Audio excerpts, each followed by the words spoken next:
Hello guys, in this video we're going to talk about how to get verification code from iCloud. So when you're going to get a verification code from iCloud, it's either you are signing in another device that is not trusted, that is listed in your trusted devices.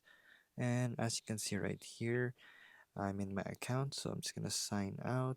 And as you can see, there is account security right here. There's one trusted phone number and two trusted devices.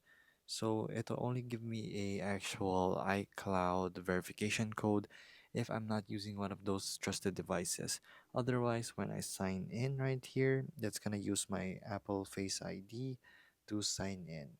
Or if you're not using your own phone or another phone, that's when you only get your own verification code from iCloud sent to the trusted devices so you can sign in. So there you go guys. If this video was helpful, please hit the like button and don't forget to subscribe.